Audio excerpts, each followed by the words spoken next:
강실 정리까지 하나도 안 되는구나. 에휴.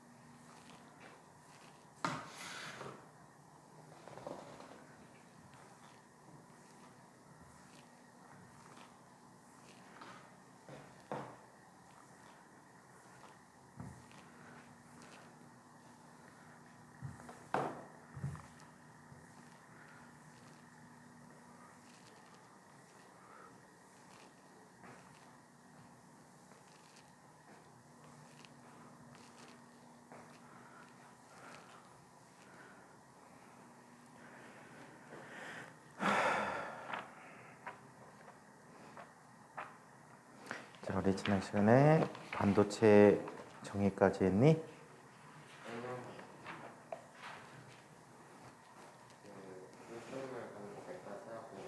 설명 이제 할 차례지?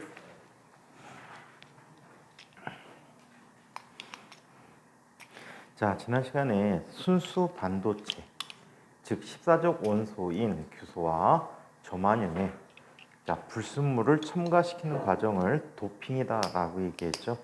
자, 이런 도핑을 함으로써 전기적 특성이 더 좋아지게 합니다. 양공을 많게 한다던가 또는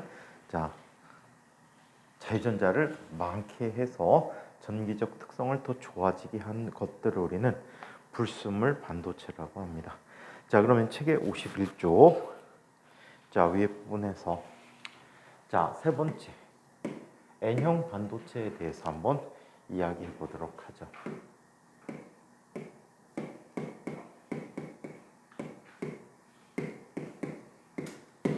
자, N형 반도체에 대해서 살펴보도록 합시다. 자, N형 반도체는 누구를 마이너스니까 자유전자를 많게 하는 반도체야. 자, 그렇다면 여기에 첨가되는 불순물의 종류를 이야기해 보자.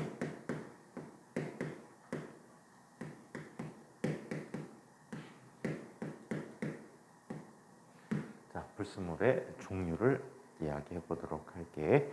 자, 얘는 불순물이 누구를 이용하지? 15족 원소를 넣어주는 관계를 얘기해. 자, 15족 원소에는 어떤 게 있습니까?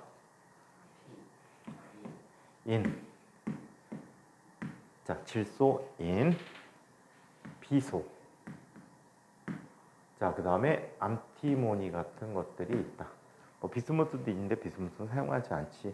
워낙 귀한 물질이다 보니까 이런 것들을 얘기합니다. 자, 얘네들 중에 인에 비소를 할까, 인을 할까? 자, 비소를 할까? 자, 비소는 원자번호 몇 번이 나이죠? 자신 있다며. 비소의 원자번호 몇 번이야?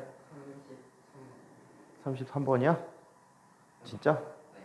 아니면 죽습니다. 자, 전자 배치를 보면 알겠죠?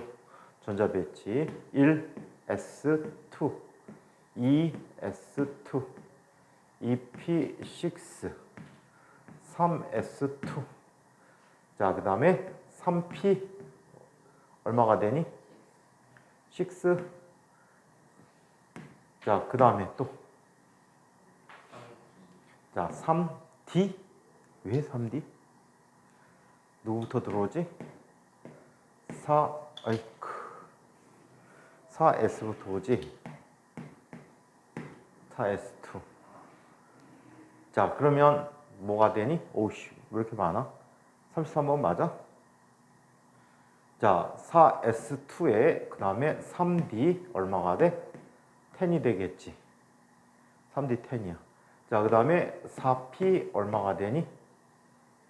4p 얼마? 자, 3가 돼버리니?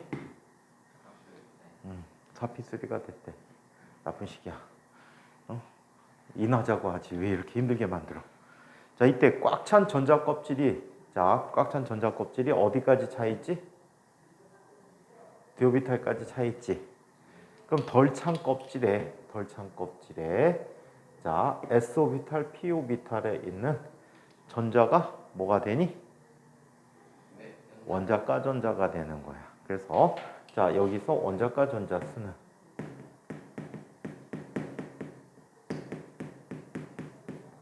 자 원자과 전자 수는 얼마가 됩니까? 5개가 됩니다. 원자과 전자 수는 5개이다. 오케이? 자 그렇다면 얘네들의 자 전자 배치 모양을 한번 자 그림으로 한번 살펴보도록 하겠습니다. 오케이? 자 얘네들 33번 이걸 다 그려야 돼? 귀찮아서 인으로 갈게. 자 인은 원자 번호가 몇 번이야? 15번이 돼버려.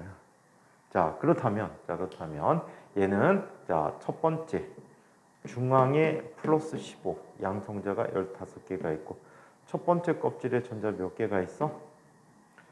2개. 자 두 번째 껍질에 전자 몇 개가 있니? 10개가 있어요. 8개가 있어요.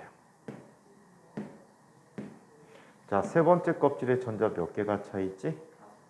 5개가 차 있어요. 자 이렇게 5개가 차 있어서 원자과 전자가 5개의 녀석들을 우리는 자 15조건소라고 얘기하는데 얘네들이 규소와 결합하면 어떻게 모양을 갖게 될까? 원래 규소만 있을 때는 규소는 결합선의 수가 몇 개가 나타난다라고 했니? 지랄. 결합선의 수. 얘는 원자과 전자가 몇 개야? 원자과 전자 몇 개야? 규소 4개가 되지. 14조건소니까 그지? 그러니까 결합선도 몇 개야? 은빈이하고 찬욱이요. 은빈이랑 찬욱이. 네. 학생 수가 몇백 명 되는 것도 아닌데 똘랑 둘 안 왔는데 그거를 확인을 못하다니. 그치? 밖에서 은빈이 보면 되게 속상하겠다. 은빈이는 남학생 취급받는 거잖아. 혼자니까 은빈이 안 왔네요 그럴 수 있는데 그치? 은빈이는 알고 봤더니 남학생이었다.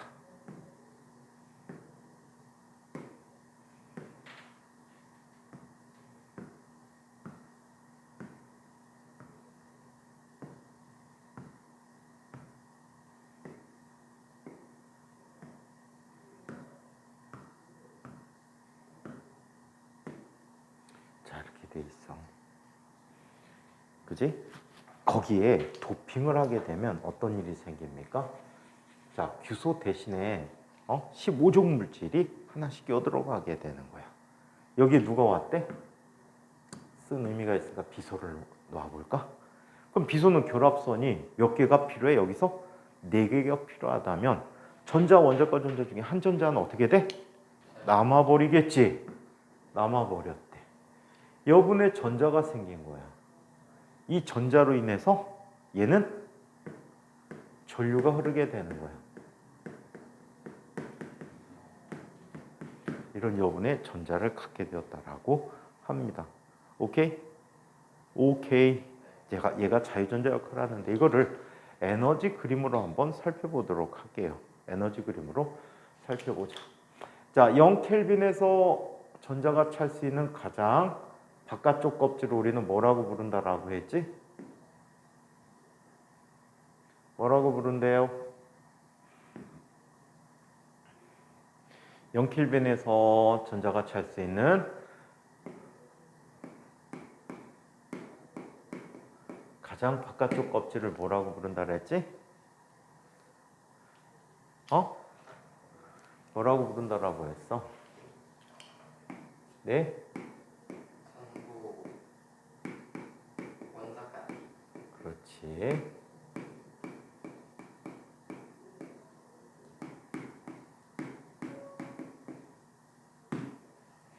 자, 원자까띠다라고 얘기했었어. 그래서 이쪽에 원자까띠가 있어.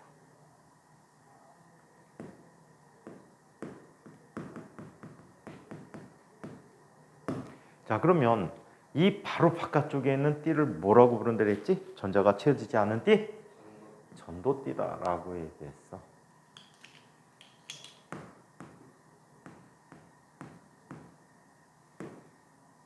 자, 그런데 도핑을 하게 되면 이런 일이 생긴대. 자, 얘는 반도체다 보니까 이 띠 간격 에너지가 보통 얼마 정도? 0.5 전자볼트에서 3 전자볼트 정도 사이의 값을 갖게 된다라고 해. 오케이?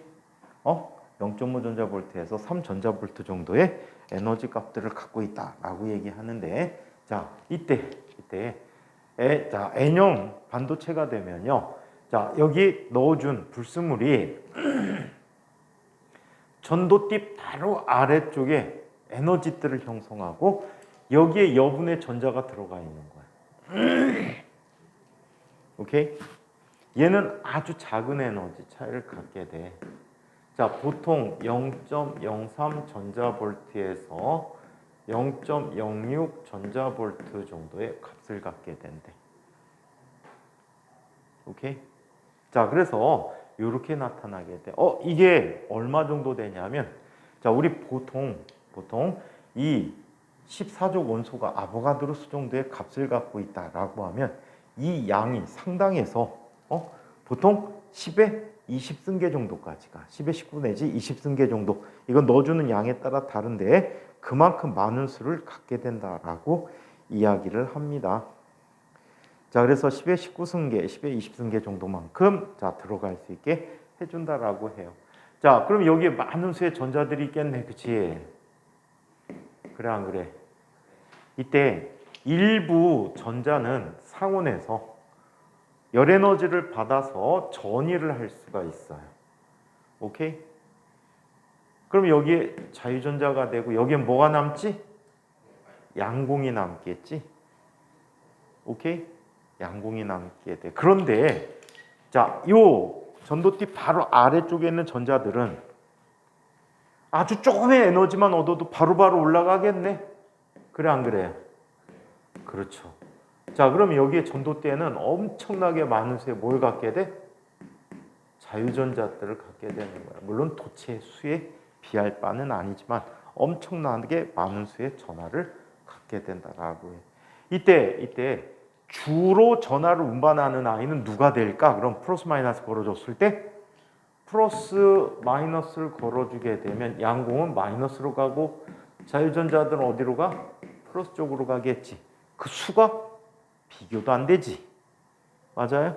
자, 그래서 주요 전하 나르게라고 썼는데 주요 전하 운반자라고 쓸게.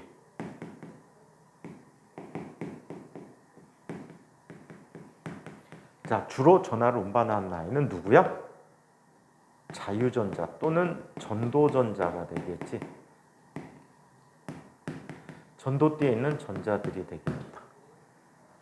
반면에 소수 전하 운반자가 있어.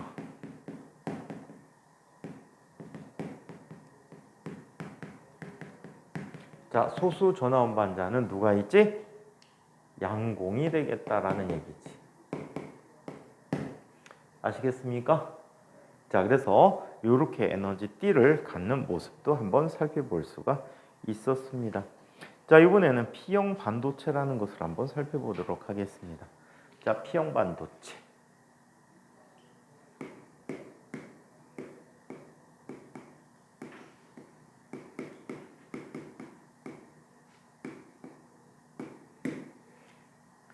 자, P형 반도체를 한번 살펴보도록 하죠. 자, 얘의 불순물의 종류를 보자.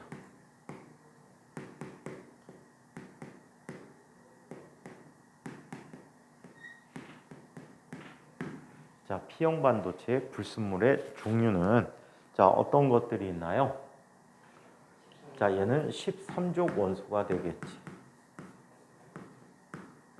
자, 13족 원소에서 여기에 해당하는 것은 누가 있어? 붕소, 알루미늄, 갈륨, 인디움, 탈륨 등이 있는데 탈륨은 자, 이게 사용하지 않는 물질이니까 빼버리기로 하자. 그래서 여기 13족 원소들이 이렇게 있다라고 합니다. 자, 여기에서 알루미늄을 한번 살펴볼까? 자, 알루미늄은 원자 번호가 몇 번이죠? 13번이 되겠다. 자, 그럼 얘의 전자 배치는 얼마가 돼? 1s2, 2s2, 2p, 6, 3s2, 3p1이 되겠지. 자, 이때 두 번째 껍질까지 전자가 꽉 채워져 있죠. 그렇죠? 자, 그러면 덜 채워진 세 번째 껍질에 s오비탈과 p오비탈에 있는 전자 수가 원자가 전자라고 했어. 자, 그렇다면 원자가 전자 수는 몇 개야?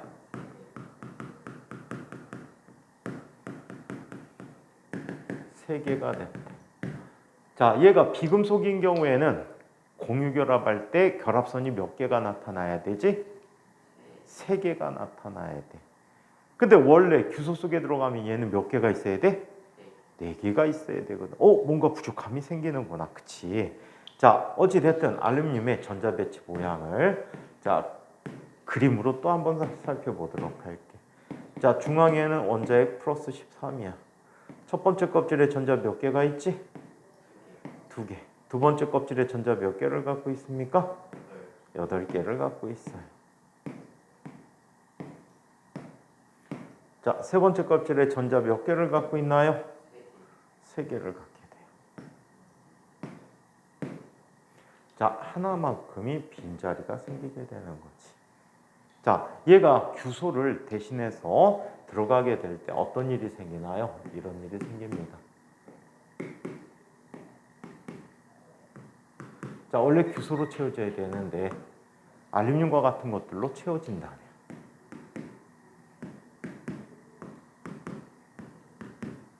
다음과 같이 나타난다.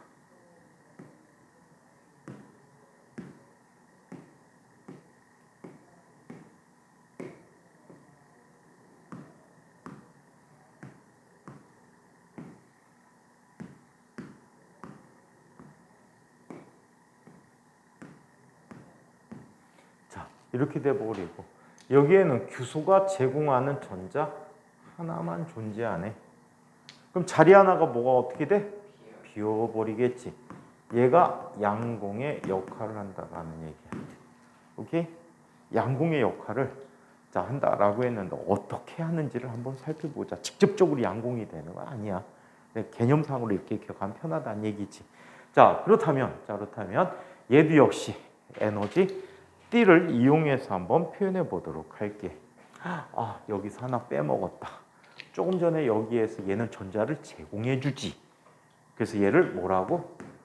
주계준이라고 해. 주계준이라는 걸 형성해서 주계준위를 형성해서 이렇게 전자를 공급해주는 자유전자를 공급해주는 이와 같은 역할을 한다라고 얘기해요.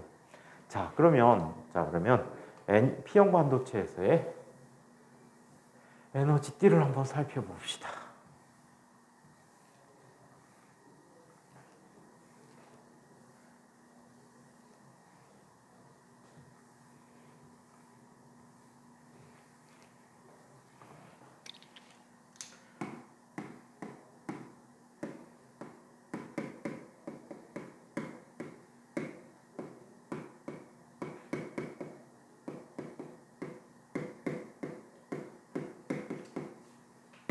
자, P형 반도체에서의 에너지 D에 관해서 한번 살펴보도록 할게요. 자, P형 반도체에서의 에너지 D는 이런 형태로 나타납니다.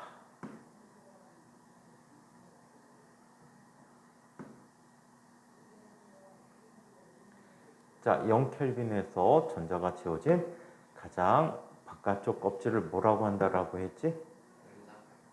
자, 원자가 D다라고 얘기했어요.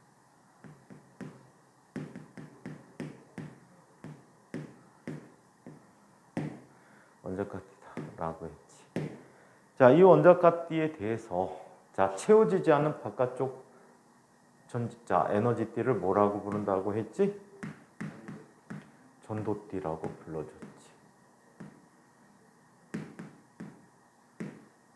자, 전도띠라고 불러줬다라고 해. 자, 이때 13족 원소인 불순물들을 넣어주면 어떤 일이 생기냐면요. 이 원자가띠 바로 아래쪽에 비어있는 에너지 준위를 만들어줘. 이 에너지는 0.03 전자볼트에서 0.06 전자볼트의 차이를 갖고 있다라고 하는데 여기에 빈 준위를 만들어줘. 비어있어. 그러면 충분하지 못한 에너지를 받은 전자들이 어떻게 되지? 위로 올라가. 물론 일부 원자는 전자가 열을 받아서 직접 올라갈 수도 있어. 직접 올라갈 수 있어. 이곳에 양공을 형성해 주는데, 자, 대부분의 전자들이, 상당히 많은 전자들이 바로 위에 쪽에 준위로 전자들이 전위를 해버리게 돼. 그럼 이 전자가 떠난 자리는 다 어떻게 돼버려? 양공이 형성되겠지. 맞아요? 그러니까 직접적으로 양공을 만들어 주는 게 아니고 이와 같이 자, 전자를 포용할 수 있는 빈 에너지 준위를 만들어 주는 게 바로 13족 원소의 역할이 되는 거야. 그래서 저기서 양공이라고 썼지만 엄밀하게 양공은 아니고 양공이 될 수 있도록 만들어 주는 준위가 되겠지. 그래서 얘를 뭐라고? 밖의 준위라고 해. 밖의 준위라고 한다. 자, 그러면 플러스극, 마이너스극을 걸어줬을 때 주로 전하를 운반하는 주요 전하 운반자는 뭐가 되지?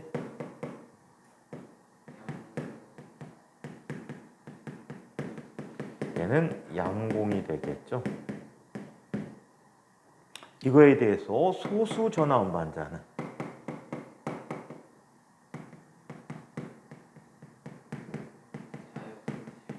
얘는 자유전자가 되겠다. 자, 그래서 이와 같은 특성을 보여주고 있다라고 합니다. 아시겠습니까? 이게 바로 자, 기본적인 틀의 반도체를 만드는 자, 이러한 원리가 된답니다. 자, 그러면 이게 이제 직접적인 전기 소자의 역할을 해야 되겠지. 전기 부품의 역할을 해줘야 될 거야. 이 PN 접합 다이오드, 자, 이 P형 반도체와 N형 반도체를 이용한 가장 단순한 반도체가 바로 다이오드라는 것이다. 오케이? 그래서 다이오드에 대해서 지금부터 이야기해 보도록 하겠습니다. 이 다이오드의 공식 이름은 PN 접합 다이오드야.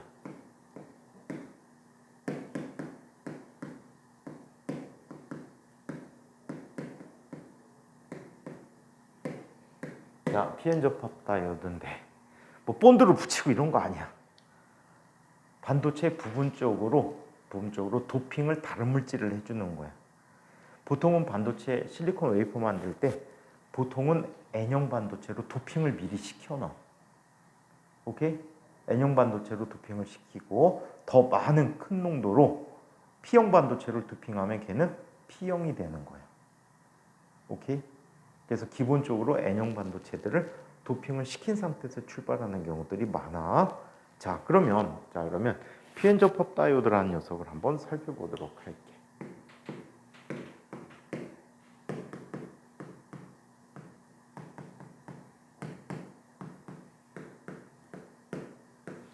자, PN 접합 다이오드는 P형 반도체와 N형 반도체를 결합시켜 놓은 거예요. 자, 그래서 가장 많은 게 시꺼멓게 생긴 이 전기 소자야.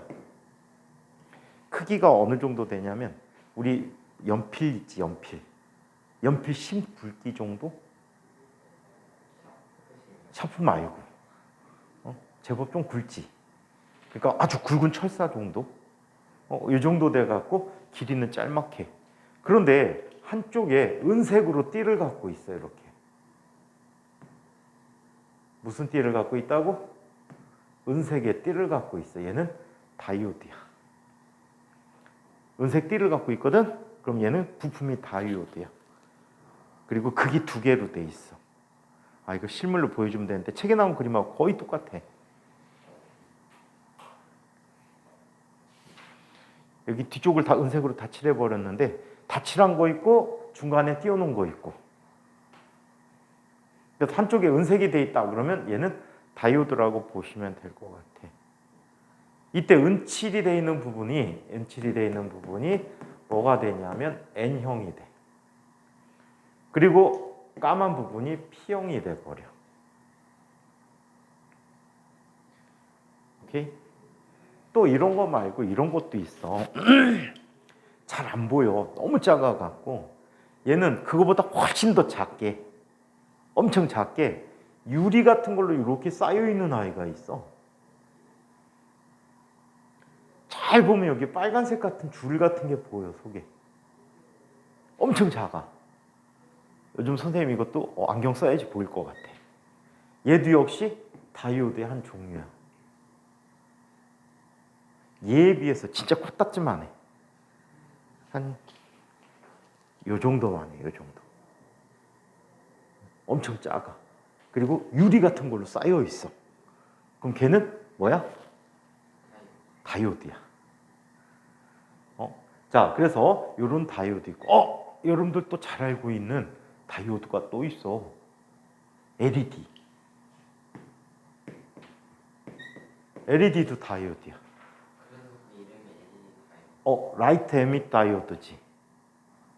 빛을 방출하는 다이오드야. 빛을 방출하는 다이오드. 그래서 LED라고 해. 이 D가 다이오드야.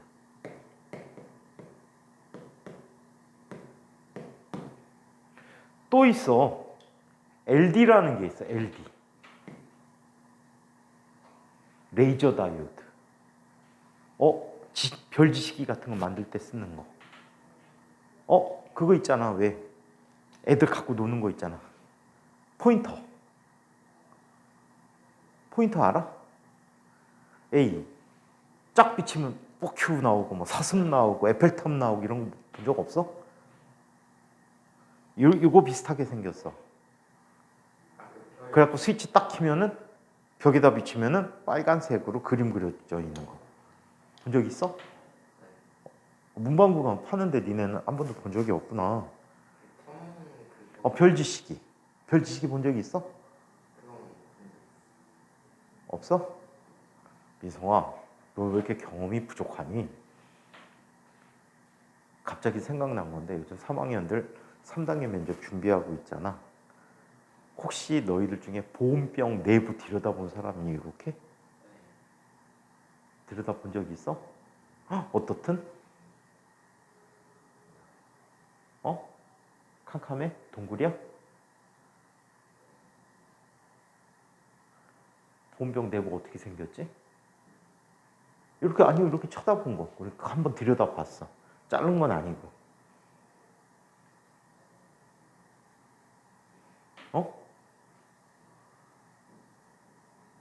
본 적 없어? 본 적이 있어? 그렇지. 거울처럼 돼 있어. 거울은 빛을 반사시켜 주잖아.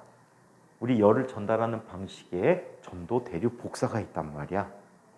그 중에 복사가 빛의 형태로 열이 전달되지는 거거든. 빛의 형태로 열을 전달하기 때문에 반사가 되지는 거야.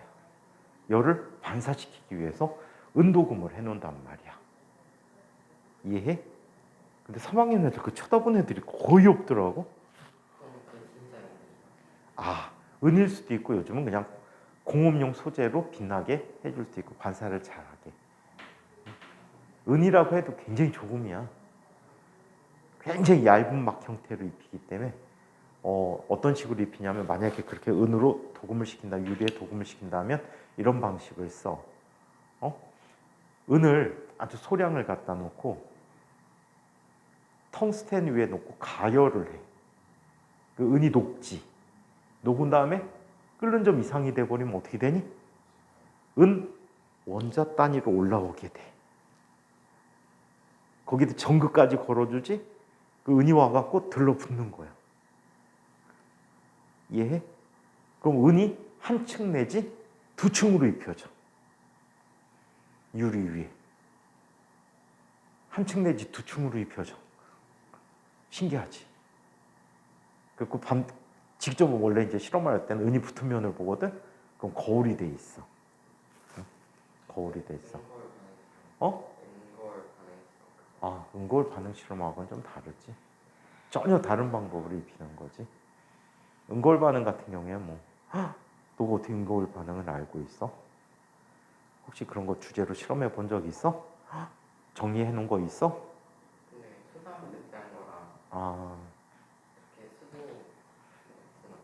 어렵진 않아. 원래 고등학교 실용과정이거든 그걸 반에. 그래서 그런 거 탐구과정으로 남겨놨다가 나중에 써먹으면 좋거든. 자, 아무튼 레이저 다이오드라는 것. 이것도 뭐가 돼? 다이오드의 한 종류가 돼. 레이저가 나와. 이 레이저 다이오드 어디에 있냐면 CD에. CD 기계 알아? 현금 기계 말고 우리 CD 돌려보는 거 있잖아. DVD, CD 돌려보는 거. 그 속에 보면은 이 레이저 다이오드가 있어. 요즘은 뭐 똥값이지. 이거 선생님 대학교 2학년 때인가 3학년 때쯤에 국내에서 2학년 때였던 것 같다. 대학교 2학년 때 국내에서 이런 레이저 다이오드를 못 만들었어. 일본 애들은 만드는데. 근데 이거를 꼭 필요로 했어 우리가. 일본에서 하면 얼마 안 하는데 그때만 해도 가격이 세지면 관세를 엄청나게 물었거든. 그래서 이거를 오포상이 있어. 우리가 직접 주문을 못 하니까. 그래갖고 이거를 오퍼해갖고 사고 파는 사람들이 있었거든. 청계천을 다 뒤졌는데 이 레이저 다이오드가 없더라고.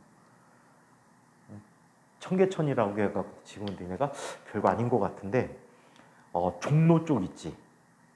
종로에 가면은 비원이라는 곳이 있어. 종묘라는 곳이 있어.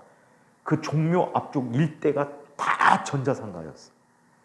멋있는 전자상가는 아니고 골목골목에 다 전기 부품 파는 집들이 있어. 지금 많이 재개발됐는데 지금 세운상가라는 거 하나 빼놓고 거의 다 재개발돼 있거든. 근데 거기가 뭐 허름한 단층집에 기와집이 쫙 깔려 있었는데 거기가 다 이 전자부품 파는 데였거든.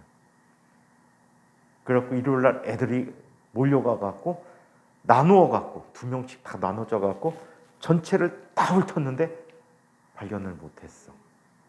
그래서 어쩔 수 없이 일본에서 수입을 했거든. 그때 돈으로 얼마? 약 20만 원. 그때 돈 20만 원이면 무지막지의 큰 돈이다. 대학 등록금 기준으로 보면 요즘 돈으로 한 300만 원?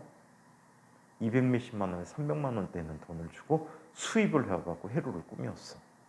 그랬더니 레이저가 나오는 거야.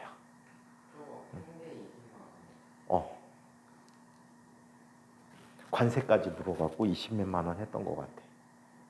대박이지. 지금은 이거 돈 1,000원 할라나? 근데 옛날에는 없으니까 우리나라에서 만들지도 못했으니까. 심지어는 우리나라에서 광섬유도 못 만들었다. 그때 하려고 했던 게 광통신 모형을 만들려고 했었거든. 전시하려고. 광통신 모형을 만들려고 했었는데 광섬유 하나도 못 만들었어. 그걸 수입을 해와야 되거든. 공식적으로 만들었다고 표현하는데 그쯤에, 근데 대학교 2학년 때 공식적으로 만들었다고 하는데 생산되는 제품으로 만들지는 않았어. 그래갖고 이것도 살려고 세운상가 싹 갔더니 제일 싼 게 얼마인지 아니? 다 일본에서 수입해. 여드름 터져 하지 마. 제일 싼 게 1m에 그때 돈으로 1,000원이야. 1m에 한 2, 3만 원 한다는 얘기야. 근데 이미 30만 원을 지출했잖아. 그래갖고 고민하다가 알아보니까 선생님 선배 중에 국가연구소 중에 키스트라는 곳이 있어. 카이스트 전신이었던 곳. 이 키스트의 산하연구센터에서 선배 한 명이 이 광섬유를 만들고 있더라고. 그래갖고 전화하고 놀러 갔어. 전화하고 막 달려갔지. 달려갔는데 이 형이 지금 이제 홍릉이라는 곳이 있거든. 서울의 청량리 쪽에. 그 홍릉이 원래 카이스트가 있던 자리야. 그 당시에 카이스트는 대학원 과정밖에 없을 때야. 대학원 과정밖에 없고 장소도 굉장히 좁아. 협소했었어. 그리고 나중에 이제 학부생이 카이스트가 생기면서 이제 대전으로 내려갔는데 그 바로 옆쪽에 있어. 근데 못 찾겠더라고. 선배가 카이스트 앞에 있으래. 카이스트에서 왔다 갔다 구경하고 돌아다녔는데 거기 또 다녔던 선배들도 몇 명 있었는데 막 다니는데 왔더라고. 그러더니 구석탱이로 끌고 가. 쫙 그쪽으로 끌고 가갖고 가보니까 와, 그 가래떡 뽑듯이 광소미를 만들고 있더라고. 그래갖고 이제 후배들을 위해서 준비했다고 광소미를 줬는데 와, 대박. 너무 심하게 꺾으면 부러지거든. 이거를 큰 롤에다가 감아놨어. 와서 갖고 와서 보니까 아마 5kg 내지 10kg 정도를 돌려준 것 같아. 돈이 얼마니? 1m에 1,000원이라고 했어. 10m는 10,000원. 1km면 100만 원. 아마 10kg 줬으면 1,000만 원쯤 주지 않았을까? 라는 생각이 들어. 물론 제품으로 팔지 않는 거라. 연구용으로 만드는 거라. 그래갖고 갔다가 진짜 광소면 원 없이 썼다. 광소면 진짜 원 없이 썼다. 뭐 하다가 실패하지. 야야 버려. 새로. 진짜 시커 쓰는 것 같아. 아마 졸업하고 10년 뒤에 대를 보니까 그거 쓰는 것 같더라고. 다 부서졌는데도. 바보 같은 새끼들 좀 사다 써도 되는 걸 그때는 많았거든. 근데 그거 그대로 쓰더라고. 자, 아무튼 이런 다이오드에 자, 여러 종류가 있다. 생각해 보니까 우리 일상생활에서 다이오드 상당히 많이 쓰고 있구나. 그죠? 그래서 배우는 거야. 자, 그리고 얘를 기호로 나타날 때는 어떻게 해주냐면 기호로 나타날 때는 화살표 기호를 이용한대요. 자, 이 화살표에 대가리가 있는 부분이 P형이야. 자, 그리고 막대가 있는 게 N형이야. 얘는 의미가 있어서 이렇게 써놨어. 좀 뒤에 보시면 아시겠지만, 자, 이 다이오드는요, 한쪽 방향으로만 전류를 흐르게 할 수 있어. 힌트. 한쪽 방향으로 전류를 흐르게 할 수 있다. 그럼 전류는 어디서 어디로 흐를까? 그렇지. 이쪽 방향으로는 전류가 흘러. 하지만 요렇게는 전류가 흐르질 못해. 아시겠어요? 그래서 특정한 방향으로만 전류를 흐르게 하는 역할을 게 바로 이 다이오드가 갖는 중요한 역할이라고 합니다. 오케이? 자, 그러면 PN 접합된 과정들을 그 뇌를 한번 살펴보도록 하자. 민성이는 장래 희망이 뭐야? 민성아, 장래 희망이 뭐지? 커서 뭐가 되고 싶어? 아빠? 민성아, 장래 꿈이 뭐야?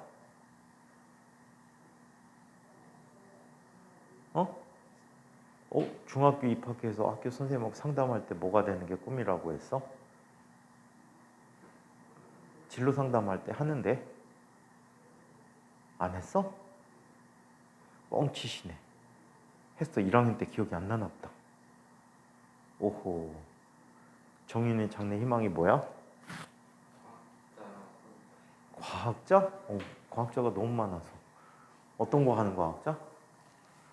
이렇게 자세하게 배우지 않았고 그 노란색부터 안 배울 때랑 그래도 초등학교 때 관심 가졌던 분야가 있을 거 아니야.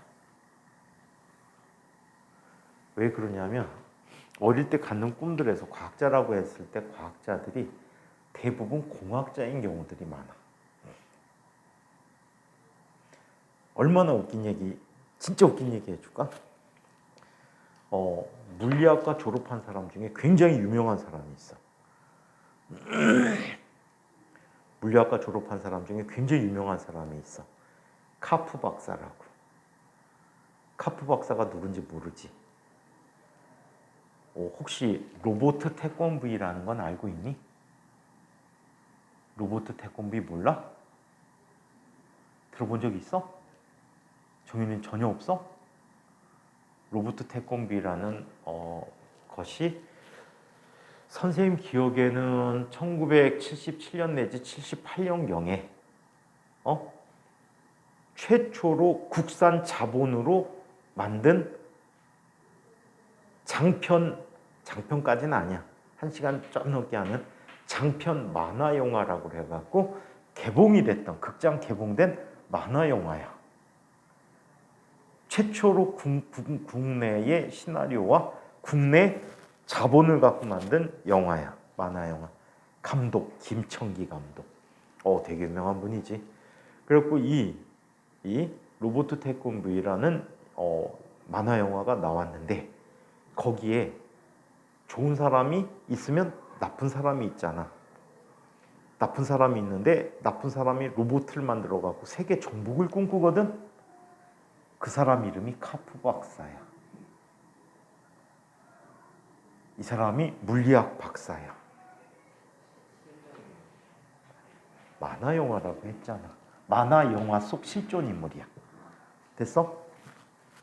그리고 좋은 사람도 물리학과 박사야. 물리학이 얼마나 잘못 알려졌길래 물리학자가 로봇을 만들었을까? 어이없지. 사실은 로봇 만든 사람들은 기계공학과 전자공학, 제어공학 이런 것들이 합쳐져서 만들어지는 종합작품이라고 볼 수 있겠지. 주로 지금 로봇은 거의 대부분 어디서 만들어? 기계과에서 만들고 있어.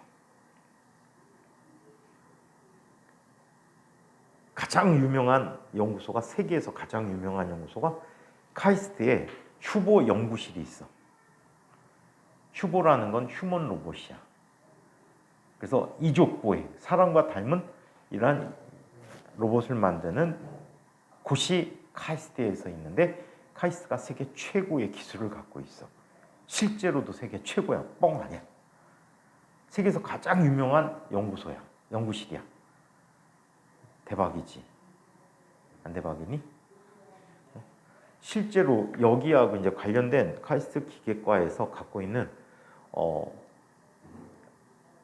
뭐라고 해야 돼? 일명 아이언맨 기술이라는 게 있거든. 신체 보강 기술이야. 인체 보강 기술. 인체 보강 기술에 대한 특허가 우리나라가 세계 1위야. 아이언맨 기술이라고 하지. 아이언맨 딱 하면 탁탁탁탁 해갖고 작은 힘 갖고 로봇의 힘을 이용해서 더 큰 일을 할 수 있는, 더 큰 힘을 낼 수 있는 그런 장치들을 만들었거든. 그게 지금 세계 최고야. 그리고 아이언맨 기술 세계 최고가 우리나라다. 미국도 아니고 일본도 아니고 한국이다.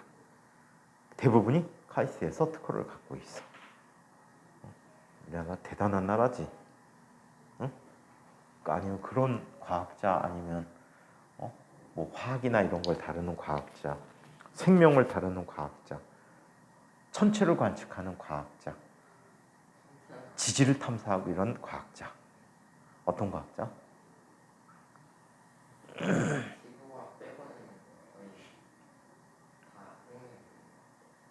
다 해보고 싶다고? 그럼 박사학위 몇 개가 필요하지? 한 20개가 필요하니까 박사학위 받는데 기본적으로 뭐 최소 4년, 3년에서 4년 정도 걸리니까 보통 이제 석박사니까 5년 걸리니까 5 곱하기 40이면은 200년만 더 살면 되겠구나. 응? 그럼 다 할 수 있어. 선생님이 전에 선생님 옛날 가르쳤던 제자하고 톡했다는 거 보여준 적 있지? 하버드 대학교 의대에서 의공학 전공해서 뉴럴링크라는 머스크가 만든 회사로 스카우트해서 가서 다닌다는 제자가 있다라고 했었지. 그 친구가 카이스트 기계과에서 의공학을 했었대. 그러니까 뭐 기술이 뭐 무궁무진한 거지. 근데 이제 기본적으로 너네들은 컴퓨터 관련 기술들은 다 갖고 있어야 된다는 거야. 어떤 연구를 하든지 컴퓨터는 기본이다. 파이썬쯤이야 하면서 해야 된다는 거지. 요즘 C도 거의 안 쓰잖아. 파이썬은 거의 쓰잖아. 파이썬쯤이야 하면서 그냥 웬만한 건 다 만질 줄 아는 능력을 갖춰야 된다는 거야. 쓸데없이 게임만 하지 말고. 자, 컴퓨터도 쓸데가 얼마나 많은데 게임만 하고 있니, 그치? 응? 자, 그래서 PN 접합에 대한 얘기를 한번 살펴보도록 할게요.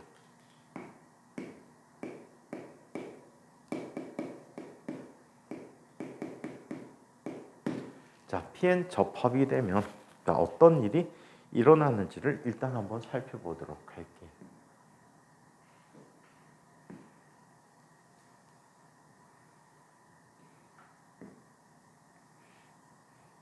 자, 이게 접합면이 있다라고 해요. 앞쪽에는 P형인 반도체가 있고, 자, 또 N형인 반도체가 이쪽에 놓여져 있다라고 해요. 오케이? 자, 여기에서 P형 반도체 쪽에는 뭐가 많이 있지? 뭐가 많이 있을까? 양공이 많이 있을 거예요. 자, 그리고 이쪽에는 뭐가 있어? 자유전자들이 있을 거예요. 이쪽에는 자유전자의 농도가 높고 이쪽은 양공의 농도가 높겠지, 그치? 그러면 어떤 일이 생길까? 확산을 하겠지. 퍼져나가게 되는 거야. 서로가 서로 반발하고 서로가 서로를 당기니까 어떻게 돼? 얘들이 확산돼 나가. 그래서 서로의 영역으로 침투를 하게 돼. 오케이? 침투해갖고 얘네들이 어떻게 되니? 결합하겠지. 그래, 안 그래? 결합하면 전기적 성질을 잃어버리게 돼. 그치? 양공과 전자가 합쳐지면 0이야. 그치? 그 빈 구멍에 누가 가서 채워진다고 보면 돼? 전자가 가서 채워진다라고 보면 되는 거야. 그러면 여기를 한번 살펴보자. P형 반도체 대표적인 물질이 뭐였어? 인이었어. 그래. pp인이니까 좀 그렇다. 자, P형 반도체는 인도 아니고, 자, 누구? 붕소나 알루미늄이라고 하자. 알루미였다라고 하자. 13종 넣어줘야 되잖아. 자, 그런데 이쪽에 와서 누가 와서 결합해버렸지? 전자가 와서 결합해버렸지. 맞아요? 그러면 이쪽은 자, 전체적으로 자, 알루미늄이 군데군데 채워져 있었는데 와서 누가 박혀버렸어? 전자들이 와서 박혀버렸어. 얘는 음이온이 된 거야. 일종의. 알루미늄이 빈자리 하나 갖고 있었거든. 전자가 와서 채워졌어. 그럼 뭐가 된 거지? 음이온이 된 거야. 자, 반면에 이쪽은 어떻게 돼? 자, 예를 들어서 N형 반도체면 누가 있다라고 할까? 인이 있었다라고 하자. 근데 인이 전자를 어떻게 했어? 잃어버렸어. 플러스가 된 거야. 이쪽이 플러스 바탕이 돼버렸어. 그럼 얘들이 오더라도 얘가 확산되는 걸 어떻게 할 수 있어? 막을 수가 있어. 얘네들이 침투해서 더 이상 들어오는 거를 못하게 막아버려. 오케이? 그래서 이 층에서는 전하 운반이 안 일어나는 층이 돼버리는 거야. 그래서 여기를 뭐라고 불러 우리? 공핍층. 공핍층 또는 뭐라고? 결핍층이라고 불러준다라고. 공핍층이나 결핍층이라고 불리는 영역이 생겼다라고 합니다. 자, 요 이야기를 자, 에너지 그림으로 그리면 이런 형태의 그림이 나타나게 됩니다. 이건 에너지 띠를 이용해서 설명하는 그림이야.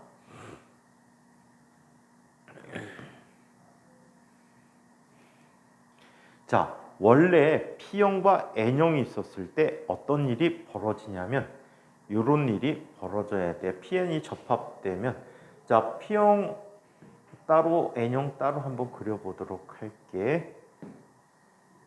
자, P형은 특징이 원래 나타나는 누가 있었어? 원자가 띠와 누구? 전도띠가 있겠지. 그런데 자, 얘는 전도띠는 그대로 있지. 그래, 안 그래? 그런데 누가 올라가지? 여기에 밖에 준위가 생기지. 밖에 준위가 되면서 얘가 에너지띠가 위로 올라가. 오케이? 자, 반면에 N형 반도체를 한번 볼까? 자, N형 반도체를 살펴보면 이런 일이 생겨. 원래 있던 위치야. 그치? 그리고 원래 위치 여기 있었거든. 근데 얘는 원자과 띠는 그대로 있는데 뭘 갖게 돼? 주계준위를 가지니까 얘가 이렇게 돼버려. 그럼 전체적으로 에너지 준위가 이렇게 차이가 생긴단 말이야. 그래서 P형 반도체 쪽이 에너지 준위가 더 높게 나타나고 N형 반도체 쪽은 에너지 준위가 낮아지는 거야, 전체적으로. 하지만 띠 간격은 변화가 있어 없어? 띠 간격은 차이가 없어. 오케이? 그러다 보니까 얘 접합면을 기준으로 띠의 차이를 갖게 돼. 띠의 차이를 갖게 되는데 이쪽은 마이너스를 갖게 해서 자, 어떻게? 오히려 전자들이 들어오는 걸 막아주는 형태가 돼서 얘네들은 전반적으로 원래 가졌던 에너지 차이보다 어떻게 합니까? 전체적으로 약간 내려온 모습을 갖게 해. 자, 그래서 얘네들 마이너스로 내려온 모습을 갖게 해서 이런 식으로 나타난다라고 하죠.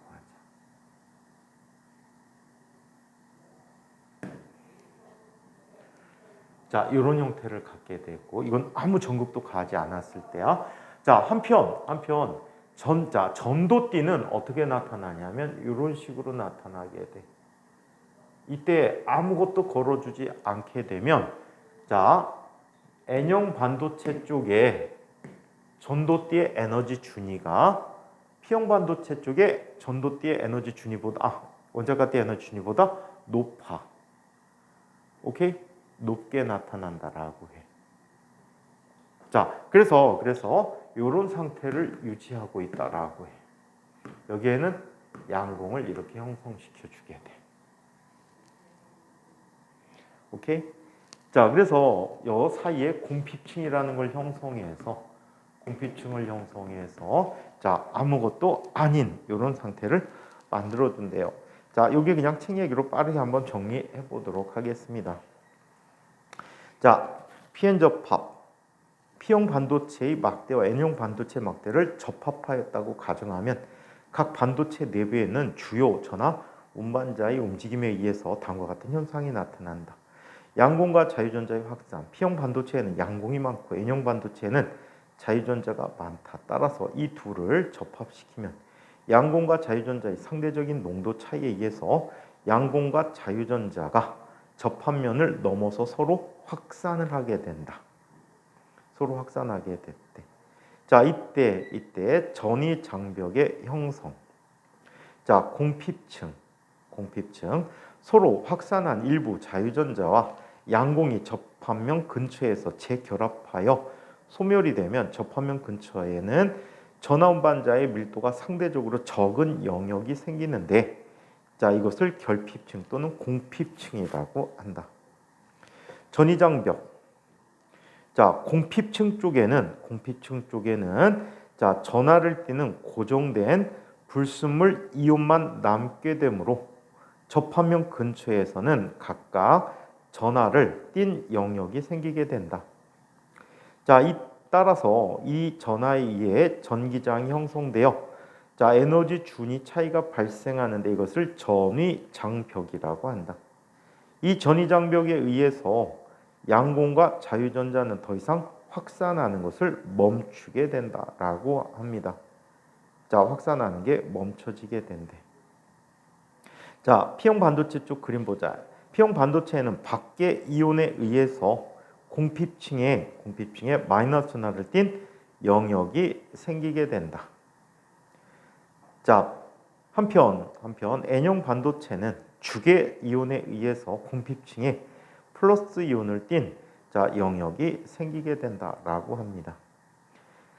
자, 한편 소수 전하 옆쪽에 있는 얘기를 한번 볼게요. 확산이라는 거 원자나 분자와 같은 입자들이 끊임없이 움직여서 다른 물질 사이로 퍼져나가는 현상으로 농도가 높은 곳에서 낮은 곳으로 확산이 일어나고 있다. 한편 자유전자와 양공의 재결합. 전도띠의 자유전자와 원자과띠의 양공이 만나서 함께 소멸하는 것을 재결합이라고 한다. 자, 양공이 전자의 빈 자리를 갖게 되므로 전자의 빈자리이므로 자유전자가 양공을 채우면 전자는 더 이상 이동할 수가 없겠죠. 자, 소수 전하 운반자의 운동. P형 반도체의 내부에선 소수 자유전자는 공핍층에 형성된 전기장에 의해서 N형 반도체 쪽으로 아주 일부가 이동해요. 오케이? 거의 보이지 않을 정도로 일부가 이동을 합니다. 원래 흐르는 전류에서 상당히 작은 값이야 무시할 수 있을 정도. 자, N형 반도체 내부에는 소수의 양공도 이 전기장에 의해서 P형 반도체로 이동을 하게 된다. 이렇게 이동한 전류와 확산에 의해서 이동하는 전류가 서로 상쇄되어 균형을 이룬다라고 하는데 아주 적은 양이 자 이동한다라고 얘기합니다. 자, 그러면 다이오드를 이용한 회로를 한번 살펴보도록 할게요.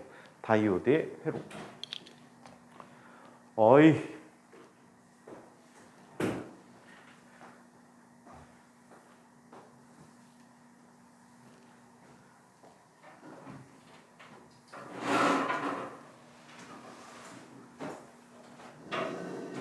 은빈이 장래 희망이 뭐야?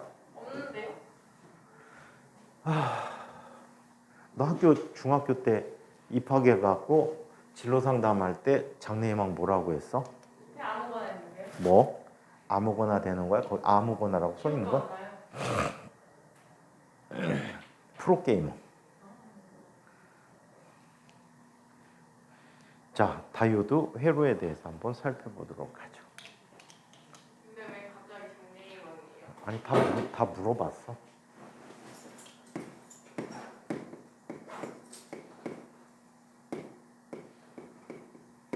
자, 다이오드의 자 회로를 한번 살펴보도록 하죠. 자, 다이오드를 이용한 회로인데 다이오드의 회로는 자 거의 유일한 작용으로 정류 작용이라는 작용을 해줘요.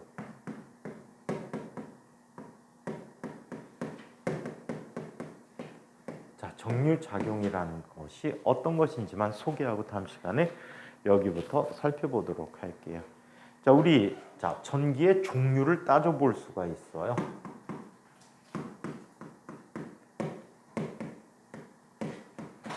자, 전기의 종류를 따져볼 수 있는데 첫 번째 직류라는 게 있어요. 직류는 DC라고 해요. 다이렉트 커런트야.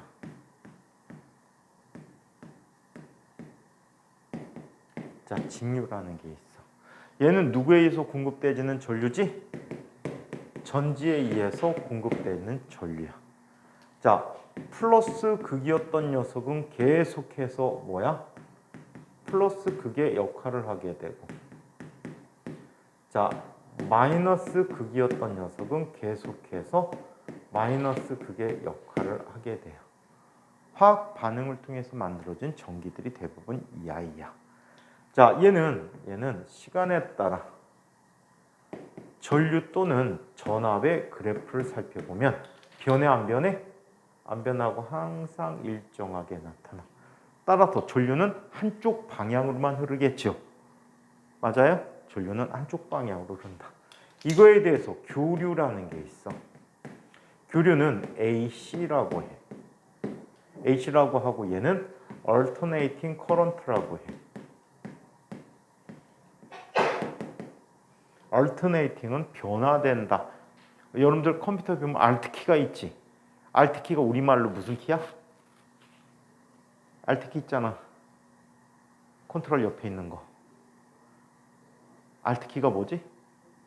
이름이? 변환키야. 원래 이름이 변환키. 키보드의 키판의 역할을 바꿔주잖아. Alt 누르면. Shift 누르면 그 위에 찍힌 거 쓰고 Alt 누르면 위에 파란색 찍힌 게 나타나지. 펑션 키 쓸 때 Alt 키 쓰죠. 둘이 같이 왔어? 뭐 목공 모양인데 아닌 척하고 죽이는 타이밍인데. 자, 그래서 교류가 있어. 시간 딱 확인하는 거 봐. 자, 얘는 플러스 극이었던 녀석은 잠시 뒤에 마이너스 극으로 변하고 얘는 다시 플러스 극으로 변해. 발전기에서 만들어지는 전기가 바로 이 교류 전기야. 아시겠어요? 그래서 얘는 전류 또는 전압을 시간에 따라 나타내 보면 시간에 따라 자꾸만 어때? 변화되는 이런 그래프를 갖게 된다라. 그래서 이게 교류라고 하는데 다음 시간에는 이 교류를 직류로 만드는 방법에 대해서 한번 이야기해 보도록 할게요. 오늘 뭐 화학도 시간이에요? 아니면 오늘 화학도 시간이야. 저짓 해놓고 화학 시간에 기뻐 이러면서 네? 다 알아. 얘들아 내가 화학 시간에 행복한 거 보내드릴게. 어. 네? 어.